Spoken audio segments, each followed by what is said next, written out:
अस्सलाम वालेकुम, मैं नुमान। आप देख रहे हैं दी टेक शो, जिसके अंदर हम लोग डिस्कस करते हैं पाकिस्तान और दुनिया भर से आने वाली टेक न्यूज़ और अपडेट्स को। भाई वीडियो को शुरू करने से पहले ही आप लोगों से माजरत, मेरा दिमाग 20% से ज़्यादा चल नहीं रहा, फुल कैपेसिटी का 20% से भी कम चल रहा है।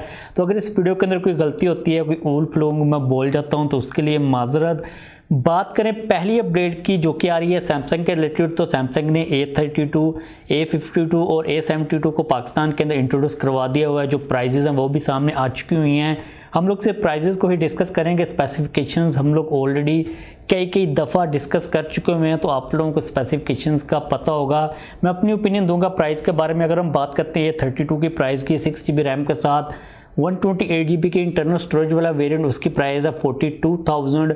इन शॉर्ट अगर मैं बात करूं, अगर आप लोग किसी से कंपेयर नहीं करते, तो भाई इस प्राइस रेंज के अंदर A32 की जो प्राइस है, इस प्राइस रेंज के अंदर A32 की जो प्राइस है, पता नहीं क्या बोल रहा हूँ, इस रेंज के अंदर जो स्पेसिफिकेशंस और प्राइस है बिल्कुल ठीक है। अगर आपको ये फ़ोन अच्छा लग रहा है तो आप बाय कर सकते हो। अगर हम बात करते हैं A52 की, उसके अंदर आपको 8GB के साथ 128GB वाला वेरिएंट मिल जाता है, उसकी प्राइस 58,000 है। अब जो मुझे लगता है कि 58 का जो प्राइस टैग है ना, ये सबसे बेस्ट है। A72 और A32 के दरमियान में जो A52 है ना, अगर आपका बजट A52 का बन रहा है तो A52 को ही बाय करें। जो मुझे लगता है कि सबसे बेस्ट हमें वैल्यू मिल रही है। IP67 की रेटिंग की आप लोगों को वाटर और डस्ट की रेजिस्टेंस देखने को मिल जाएगी। इसके अलावा आप लोगों को ऑप्टिकल इमेज स्टेबलाइजेशन भी मिल जाती है। ये जो दो काम किए हैं सैमसंग ने, मुझे लगता है कि सबसे बेस्ट किए हैं, और इस सैमसंग के करने की वजह से जो हमारी इंडस्ट्री है ना, उसके ऊपर भी थोड़ा बहुत फ़र्क पड़ेगा, क्योंकि इस रेंज के अंदर भाई ऑप्टिकल इमेज स्टेबलाइजेशन तो मस्ट है, और जो IP67 की रेटिंग है वो भी मुझे लगता है काफ़ी अच्छा फीचर है। तो A52 की जो प्राइस है बिल्कुल जस्टिफाइड है। पर्सनली तौर पर आप लोगों को पता है कि हम लोग इससे ज़्यादा एक्सपेक्ट कर रहे थे। जो रूमर्स आ रहे थे वो तकरीबन 65-68 तक सजेस्ट कर रहे थे, लेकिन 58 का जो प्राइस टैग है वो बिल्कुल ठीक है, आप बाय कर सकते हो और कंप्लेन करने की ज़रूरत नहीं है। मे भी आप लोगों में से कुछ लोग कहें कि ओवर प्राइस है, लेकिन भाई ठीक है, ओवर प्राइस इतनी ज़्यादा नहीं है अगर हम लोग स्पेसिफिकेशन को ओवरऑल कंबाइन करते हैं। इसके बाद अगर हम बात करते हैं A72 की प्राइस की, तो उसके अंदर आप लोगों को 8GB के साथ 128GB का जो वेरिएंट मिलता है, उसकी प्राइस 70,000 है, जो कि अगेन ठीक है। लेकिन मुझे लगता है कि A72 की जो प्राइस है वो थोड़ी सी ज़्यादा है, कम हो सकती थी, लेकिन इतनी ज़्यादा भी ज़्यादा नहीं है। आप इसको भी अगर बाय करना चाहो, अगर आपको टेलीफोटो सेंसर टाइप की चीज़ चाहिए तो आप बाय कर सकते हो। इसके अलावा A72 के अंदर आप लोगों को 256GB वाला वेरिएंट भी देखने को मिल जाता है, जो कि मुझे लगता है टोटली तो ओवर प्राइस है, जिसकी प्राइस 80,000 है, 85,000 है। जो 8GB के साथ 128 वाला उसकी 70 है, और जो 256 वाला उसकी 85 है, जो कि मुझे लगता नहीं है कि 15,000 का जो फ़र्क है कोई पे करेगा सिर्फ स्टोरेज की वजह से। तो ये प्राइसेस है, मतलब कि ओवरऑल सैमसंग ने काफ़ी फेयर प्ले किया है, इतनी ज़्यादा नहीं है। अगर बाय करना चाहते हो तो बाय कर सकते हो। स्पेसिफिकेशंस का तो आप लोगों को ऑलरेडी पता है, हम लोग पहले भी बात कर चुके हैं। वेल डन सैमसंग ने काफ़ी अच्छा काम किया कि मार्केट को थोड़ा सा अंडरस्टैंड उन लोगों ने डेफिनेटली किया ही है। इसके बाद अगर हम लोग अगली अपडेट की बात करते हैं, जो कि आ रही है एप्पल के रिलेटेड, तो भाई अभी रिसेंटली अमेरिका के अंदर एक सर्वे किया गया, जिसके अंदर उन लोगों ने तकरीबन 5,000 लोगों से ये पूछा कि आप लोग इस वक्त जिस ब्रांड का फ़ोन यूज़ कर रहे हो, अगर आपको दोबारा ऑप्शन दिया जाए तो क्या आप लोग उसी ब्रांड को चूज़ करोगे या फिर नहीं करोगे। और इस लॉयल्टी के टेस्ट के अंदर जो एप्पल था वो टॉप के ऊपर था। हम लोगों को पता है कि एप्पल के जो फैंस होते हैं वो काफ़ी ज़्यादा लॉयल होते हैं। तो इन 5,000 लोगों में से 91.9% जो एप्पल के यूज़र्स थे, उन्होंने ये कहा कि हम लोग एप्पल को ही बाय करेंगे। मतलब कि एप्पल का जो स्कोर था वो 91.9% था। अगर हम बात कर लेते हैं सैमसंग की, तो सैमसंग का स्कोर 86% से 74 के ऊपर आया, मतलब कि पिछले साल 86% था। इस दफ़ा से 74% लोगों ने ये कहा कि हम लोग पहले से अगर यूज़ कर रहे हैं तो हम लोग सैमसंग के ही फ़ोन को बाय करेंगे। अगर हम बात कर लेते हैं गूगल की, तो गूगल का स्कोर 65% रहा, और जो दूसरी कंपनीज़ हैं LG मोटोरोला वगैरह, उनके स्कोर्स तो काफ़ी ज़्यादा कम थे। लेकिन जो एप्पल है वो डोमिनेट कर रहा है मार्केट को। और अगर हम लोग यहाँ पर थोड़ी सी बात करते हैं एप्पल के अपने स्कोर्स की, तो एप्पल अपनी प्रेजेंटेशंस के अंदर अक्सर ये कहता रहता है कि हमारा जो सेटिस्फैक्ट्री रेट है, मतलब कि जो लोग हमारी प्रोडक्ट्स को यूज़ करें वो 98% तक लोग सेटिस्फाइड है। मतलब कि 100 में से 98 लोग तो सेटिस्फाइड हैं। तो मतलब कि Apple is doing something good, better, what ever it is. दूसरी कंपनीज का भी कुछ सोचने की ज़रूरत है कि उनका जो रेट है, लॉयल्टी रेट है, वो इतना ज़्यादा कम क्यों है, जो कि काफ़ी एक इंटरेस्टिंग चीज़ है। इसके बाद अगर हम लोग बात करते हैं लॉयल्टी की, फेयर डील की, अच्छी ऑनेस्टी की, ईमानदारी की, तो भाई Realme GT को A52 ने अपनी एप्लीकेशन से ही बैन कर दिया 3 महीनों के लिए। रीज़न क्या थी कि जो स्कोर से उनको मैनिपुलेट किया जा रहा था, जो ऑफिशियल स्कोर्स बताए गए थे Realme की तरफ से, वो तकरीबन 7,70,000 के अराउंड थे। लेकिन जब Realme GT को A52 वालों ने खुद टेस्ट किया तो जो स्कोर आ रहा था वो तकरीबन 7.5 लाख के अराउंड आ रहा था, मतलब कि कोई मैनिपुलेशन की गई थी।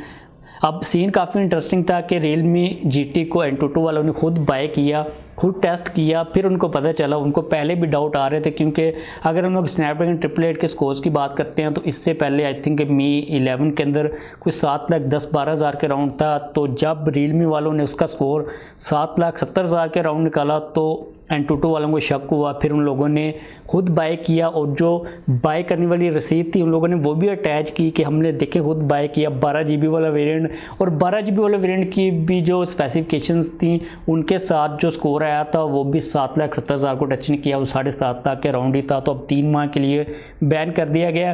वैसे पर्सनली तौर पर मुझे लगता है कि ये गलत चीज़ है, ऐसा नहीं करना चाहिए। लेकिन एक चीज़ जो कि हमें अपने माइंड के अंदर रखनी चाहिए, हम लोग अक्सर अपनी वीडियोस के अंदर A52 के स्कोर्स वगैरह को इंक्लूड करते रहते हैं, तो यार हमें एक जनरल सा आइडिया हो जाता है किसी भी चीज़ का कि एक प्रोसेसर है उसके अंदर हमें ये स्कोर मिल रहा है, हम लोग आइडिया लगा लेते हैं, क्योंकि जो एप्लीकेशन होती है वो सभी फ़ोन्स के लिए एक जैसी ही रहती है।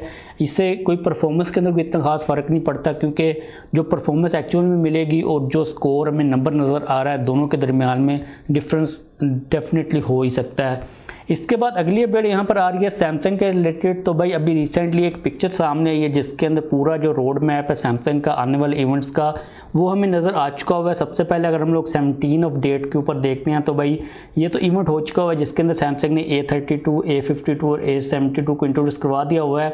इसके बाद जो अगला इवेंट है वो 26 को है, ये लॉन्च है, पता नहीं किस चीज़ का लॉन्च है, कोई चीज़ कंफर्म नहीं है। लेकिन अगर हम लोग नेक्स्ट मंथ की 14 को चले जाते हैं तो PC अनपैक्ड इवेंट होने वाला है। इसके अंदर सैमसंग के आई थिंक कोई लैपटॉप्स वगैरह आएंगे। उसके बाद जून के अंदर सैमसंग का टैब S7 लाइट आएगा। जुलाई के अंदर A22 के 5G वेरिएंट को इंट्रोड्यूस करवाया जाएगा, और 8वीं मंथ की 19 तारीख को FE अनपैक्ड होगा, मतलब कि S21 जो FE फैन एडिशन है वो आएंगे।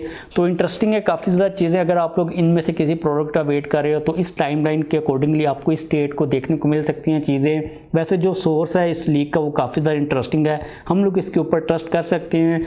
और ये जो A22 है इसके बारे में कहा जा रहा है कि ये सैमसंग का 2021 का सबसे चीपेस्ट 5G होगा, जो कि जुलाई के अंदर आ जाएगा फ़ोन। तो देखते हैं कि इसकी कितनी प्राइस होती है।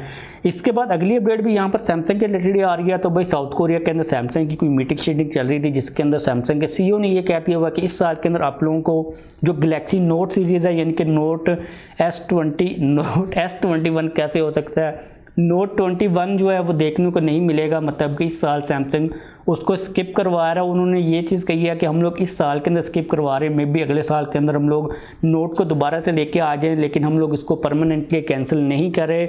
मुझे पर्सनली तो लगता है कि सैमसंग भाई उसको परमानेंटली ही कैंसिल कर रहा है, क्योंकि सैमसंग ने ऑलरेडी हमें S21 अल्ट्रा के अंदर नोट पेन तो कुछ नहीं होता, S पेन की सपोर्ट दे दी हुई है। इसलिए मुझे लगता है कि आहिस्ता आहिस्ता सैमसंग जो है ना नोट सीरीज़ को एंड करने वाला है डेफिनेटली। इसके बाद अगली अपडेट काफ़ी ज़्यादा इंटरेस्टिंग आ रही है Xiaomi Mi 11 Pro के रिलेटेड, जिसके जो इंटरनल कुछ कंपोनेंट्स की पिक्चर्स लीक हुई हैं। एक चीज़ हमें ये इंडिकेट होकर नज़र आ रही वो ये है कि भाई Mi 11 अल्ट्रा की तरह हमें Mi 11 Pro की बैक साइड के ऊपर भी सेकेंडरी डिस्प्ले देखने को मिल जाएगा, जो कि एक काफ़ी सरप्राइजिंग चीज़ है, क्योंकि इससे पहले हम लोग ऑलरेडी अनबॉक्सिंग और जो पिक्चर सब कुछ दे चुके हैं। Mi 11 अल्ट्रा का बैक साइड के ऊपर में छोटा सा सेकेंडरी डिस्प्ले मिल रहा था, लेकिन ये सेम डिस्प्ले आपको Mi 11 की प्रो की बैक साइड के ऊपर भी देखने को मिल जाएगा, जो कि काफ़ी इंटरेस्टिंग चीज़ है। काफ़ी ज़्यादा इसके यूजेस हो सकते हैं। तो देखते हैं कि भाई Xiaomi अपनी प्रेजेंटेशन के अंदर क्या चीज़ें हमें बताता है कि आप लोग इस डिस्प्ले को एज आ किस चीज़ के तौर पर यूज़ कर सकते हो। वैसे आपके माइंड के अंदर क्या चीज़ें आ रही है नीचे कमेंट्स के अंदर लाजमी तौर पर बताइएगा।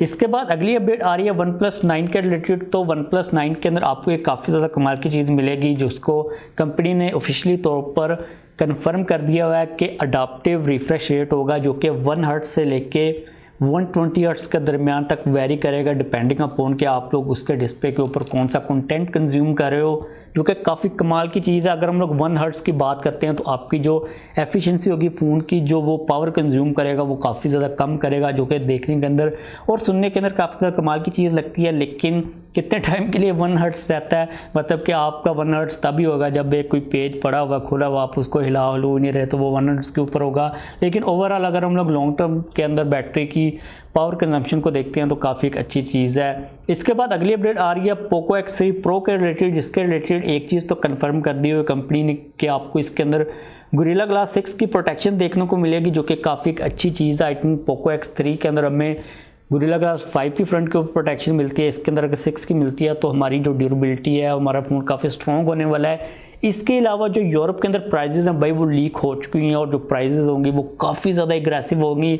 मैंने कैलकुलेशन किया, अगर हम लोग स्टार्टिंग प्राइस की बात करते हैं तो पोको X3 का 6GB के साथ 128GB वाला जो वेरिएंट होगा उसको अब जब हम लोग कन्वर्ट करते हैं पाकिस्तान के अंदर तो वो 49,000 प्राइस बनती है। और इस प्राइस रेंज के अंदर अगर हम लोग मैक्सिमम 50-55 हज़ार भी लगा लेते हैं तो रूमर्स के अकॉर्डिंगली हमें स्नैपड्रैगन 860 का प्रोसेसर मिलने वाला है, जो कि 855 प्लस का एडवांस वर्जन होगा। इसके अलावा जो दूसरी स्पेसिफिकेशन होगी वो भी काफ़ी ज़्यादा कमाल की होगी। तो भाई अगर हमें पोको X3 Pro 50 से 55 हज़ार के रेंज के अंदर मिलता तो काफ़ी एग्रेसिव डील होने वाली है, क्योंकि Xiaomi ने Redmi Note 10 सीरीज़ के बाद मुझे लगता नहीं है कि कोई ऐसा इरादा किया कि उन लोगों ने कमिंग स्लो आना है, वो काफ़ी हार्ड आने वाले हैं। तो देखते हैं कि भाई पोको X3 Pro जो पाकिस्तान के अंदर आता है तो उसकी प्राइस कितनी होती है। लेकिन भाई जो पूरी दुनिया के अंदर प्राइसेस चल रही हैं वो काफ़ी ज़्यादा एग्रेसिव होने वाली हैं।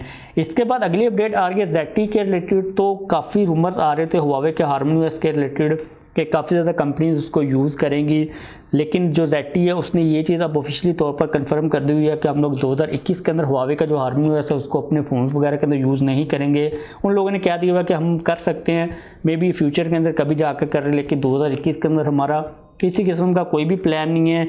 और मुझे लगता है कि इनका डिसीजन बिल्कुल ठीक है, क्योंकि हुआवे का अपना खुद का कोई पता नहीं है कि वो अपने HarmonyOS के ऊपर रहते हैं या फिर नहीं रहते, क्योंकि जिस दिन इनको इजाज़त मिली इन लोगों ने सॉफ्टवेयर अपडेट के थ्रू अपना जो ऑपरेटिंग सिस्टम है वो एंड्रॉयड ही कर लेना है। तो इस दौरान मुझे लगता नहीं है कि किसी और कंपनी को रिस्क लेने की ज़रूरत है, जिसके अंदर ऑलरेडी गूगल की सर्विसेज ऑफिशियली तौर पर चल रही हैं। तो ZTE ने तो भाई अपना जो डिसीजन है वो लोगों को बता ही दिया हुआ है। इसके बाद अगली अपडेट अगेन Xiaomi के रिलेटेड आ रही है। तो चाइना के अंदर अभी रिसेंटली Xiaomi का एक 67 वाट का चार्जर 3C सर्टिफिकेशन के ऊपर लिस्ट हुआ है, जिसके बारे में ये चीज़ कही जा रही है कि Mi 11 Pro और Mi 11 Ultra के अंदर हमें Xiaomi 67 वाट का यही चार्जर प्रोवाइड करने वाला है, जो कि अगेन काफ़ी एक अच्छी चीज़ है। इसके बाद अगली अपडेट आ रही है पाकिस्तान के अंदर मोबाइल्स की इंपोर्ट्स को लेके। तो पाकिस्तान का जो ब्यूरो ऑफ स्टैटिस्टिक्स है, ये मुझे स्टैटिस्टिक्स नहीं कहना आता, जो भी है, इसने अभी एक रिसेंटली रिपोर्ट इशू किया जिसके अंदर उन्होंने बताया कि पाकिस्तान के अंदर जो मोबाइल्स की इंपोर्ट है, अगर हम लोग पिछले साल के फिजिकल ईयर के पहले 8 महीनों को मिलाते हैं और कंपेयर करते हैं आपस में तो 51.59% इंक्रीज़ हुई है। मतलब कि इतना ज़्यादा इंक्रीज़ देखने को मिला पहले 8 महीनों के अंदर। 1.3 बिलियन डॉलर्स के जो फ़ोन्स है पाकिस्तान के अंदर इसी जो फिजिकल मंथ है, यानी कि जुलाई से लेके फेब के अंदर, यानी कि पिछले 2020 के जुलाई से लेके इस साल के 2021 के फरवरी के मंथ तक पाकिस्तान के अंदर 1.3 अरब डॉलर्स के मोबाइल्स को इंपोर्ट करवाया गया, जो कि मुझे लगता है कि पाकिस्तान की एक हाईएस्ट इंडस्ट्री है, हाईएस्ट एक कैटेगरी है बिज़नेस की, जो कि इतना रेवेन्यू बाहर फेंक रही है। इमेजिन करें ये सारे फ़ोन्स पाकिस्तान के अंदर बन रहे होते तो हम लोग कितना ज़्यादा रेवेन्यू बचा सकते थे। लेकिन अच्छी चीज़ ये है कि ये जो फ़ोन्स हैं ये अब ऑफिशियली तरीके के साथ आ रहे हैं, उनके ऊपर मतलब टैक्स भी पे हुआ होगा उसी अमाउंट के अंदर। तो काफ़ी अच्छी चीज़ है कि जो इलीगल ट्रांसपोर्टेशन थी फ़ोन्स की वो रुक चुकी हुई है, जो कि हमें अप्रिशिएट करनी चाहिए चीज़ें। और पाकिस्तान के अंदर फैक्ट्रीज तो लगी रही हैं। तो बस हम लोग ज़्यादा नंबर्स के अंदर नहीं जाएंगे, वीडियो को ख़त्म करते हैं, हमारी अपडेट्स भी ख़त्म हो चुकी हुई हैं। जाने से पहले अगर आप लोगों का किसी किस्म का कोई भी क्वेश्चन हो तो आप लोग डेफिनेटली पूछ सकते हो। A32, A52 और A72 की प्राइस के बारे में आप लोगों का क्या ख्याल है, नीचे कमेंट्स के अंदर लाजमी तौर पर बताइएगा। चैनल को सब्सक्राइब भी किया हो तो चैनल को भी सब्सक्राइब कर लीजिए।